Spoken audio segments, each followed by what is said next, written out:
Tonight we're here underneath the Albert Clock for a screening of Odd Man Out. We chose this location because it's a prominent scene in the film, especially in the climax final scenes.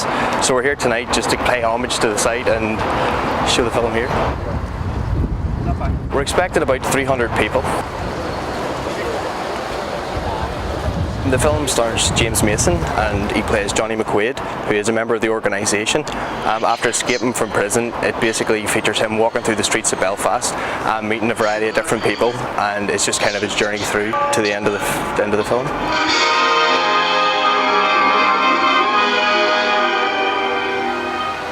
What you want with me? Go back to life, please. There's lots of scenes from Belfast. There's of course the Albert Clock, there's also the Crown Bar, and there's a variety of different shots from around the city, including the City Hall.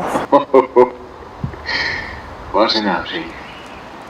I dreamt I'd escaped from prison. I dreamt I was on a raid, robbing a mill.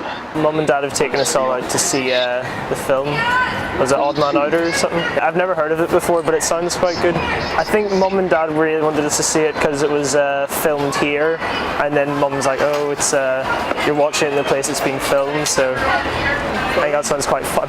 My friend Roisin, who has taken an active interest in the festival, told us about a movie that's on tonight that's about Belfast, and so of course we were really keen to come and see it. I like to, I know it's an old movie, but nonetheless, it's apart from supporting the festival, I like to support the local product, so to speak.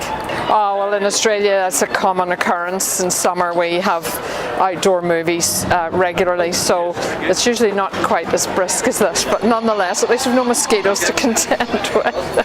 I think it's a great concept though, because it gets people outdoors, it has a whole different atmosphere, and I think then perhaps that might bring a fresh look at a movie that you might have seen before, you know? It's good, it gets the interest in the film, in cinema, and then people will come along to see, as long as you're not going to show the new Batmans outside. The unique opportunity to watch Odd Man Out in the location it was filmed and in the city that it's set in. I came into contact with this film in the 1960s when my father was a film distributor and I think sold the film. And in the 1970s when I studied it as part of my degree in communication studies, and then on and off as I myself have taught it. It'd been a great talk, October, if only you'd finished your studies. You'd have had that top hat. I think it's just very open, it's different as opposed to seeing it in the cinema. It's just a bit more interesting, I think a bit more atmospheric. And you wouldn't have to get out of bed until maybe 10 in the morning, when the streets would be sort of aired. Easy now, easy. It gives a theatricality to it. It gives a resonance that sitting at home won't.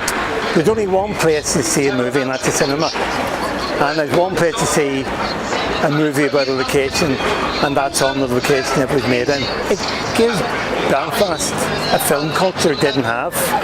It does have an art house culture, it does have a commercial culture, it doesn't have a vernacular culture in which everybody can tap into it.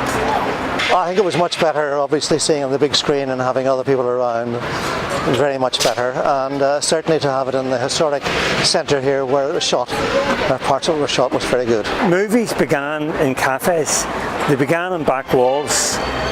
It took 20 years, 25 years for them to become institutions, and then coming back to their roots, as it were, can only keep it vibrant.